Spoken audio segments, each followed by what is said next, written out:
very much. And I must say it's been a real privilege to be among such a group of eminent individuals and to share with you such a rich variety of thoughts and emotions. You've all spoken eloquently and critically about the state of the world and painted a compelling picture of need.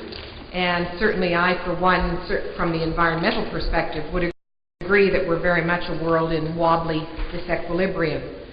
We've all been chastised for our less than stellar results in turning performance, in our performance, in turning rhetoric into results. And we still, even 30 years later, don't seem to be able to avoid a collision between growing ecological pressures, economic expansion, and social cohesion. For the world's people, sustainable development remains, if not a work in progress, certainly largely theoretical. And one of the real questions, I think, is perhaps to re-examine the fundamental concepts of sustainable development. I've also very much enjoyed reviewing Richard Jolly's in-store account of the the North-South Roundtable that was on the website, and he reminded me that in this past 30 years we have begun to realize with increasing there is a relationship between peace, development, and the environment, that they're essentially indivisible. The word sustainable development has entered into our lexicon in that period of time, certainly articulating this vicious cycle between poverty and environmental degradation. And I think we talked this morning about emergence of this view of development having a human face and opportunities and greater equity for people. But I'd like to also suggest that part of that story is a story of how we make progress, and something that you take for granted, which I don't think everyone does, and that is that we do it through networks, through a continuing learning process, and through constructive dialogue. So the story of development continues to be written, and as I thought about what one thing I'm concentrating for a few minutes on this afternoon that perhaps no one else would, I would talk for a moment about the promise and power of science and technology, as search for tangible and long-lasting results, many turning to. And I think there's a good deal of evidence for that. For several years now, UNDP has been documenting the immense contribution of science to human progress. Even so, we have a number of recent examples, I think, of how this realization is becoming much more mainstream. Li Yi Chong, president of the World Council of the World Federation of Engineering Organizations, has asserted that the three great waves of technology, information communication technology, genomics and biotechnology, and nanotechnology, must increasingly be mastered by the developing world for both social and for economic gain. At the same time, and this was about the time of Johannesburg, the Inter-Academy Council concluded that it was absolutely imperative and urgent to promote worldwide science and technology capacity in a changing world that was actually being driven by science and technology. Otherwise, there would be that never-ending gap between the have and have-nots.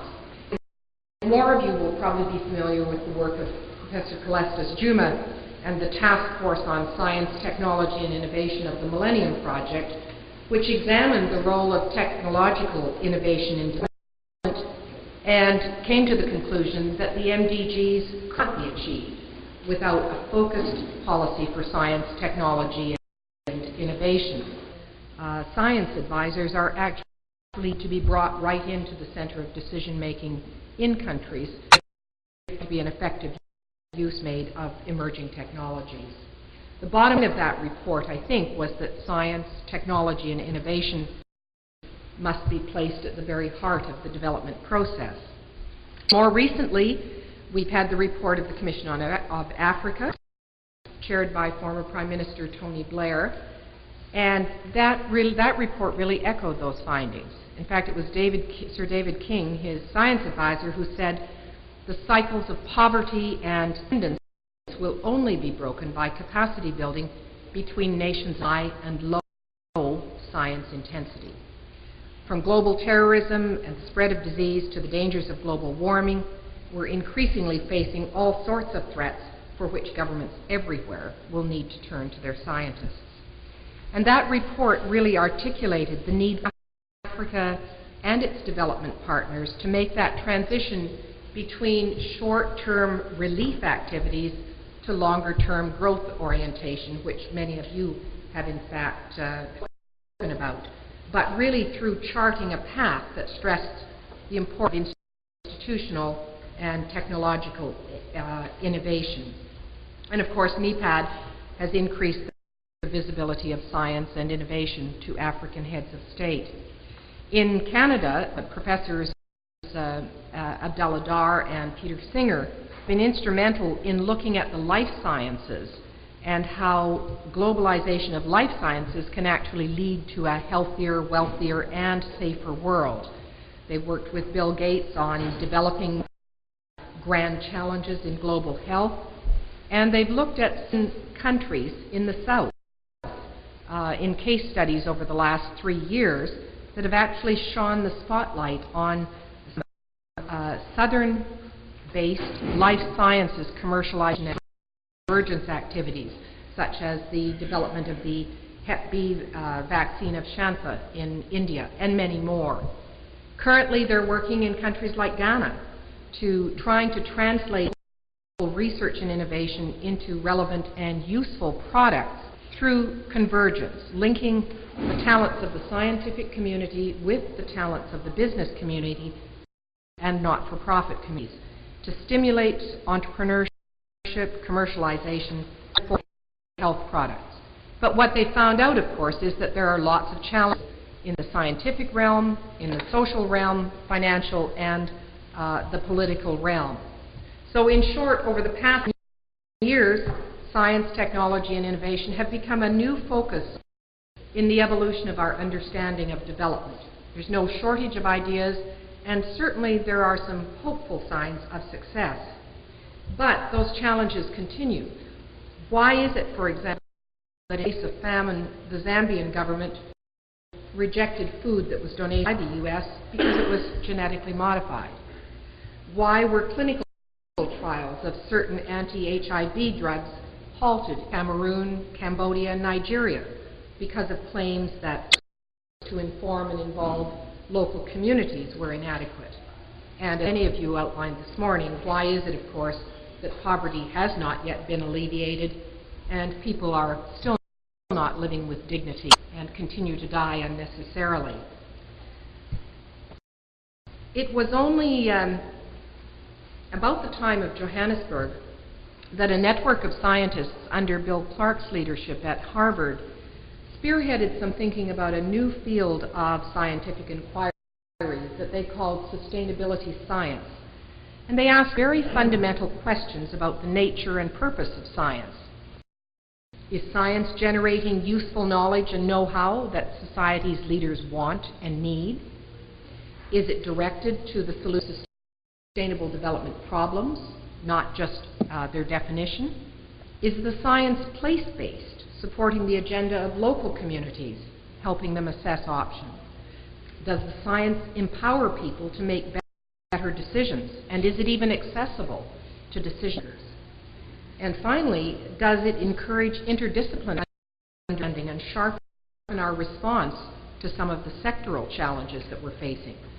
That is not just an integrated understanding of biogeochemical, climatic, ecological, and speciation processes, but also the workings of politics and markets, social institutions, human behavior, and technological innovation.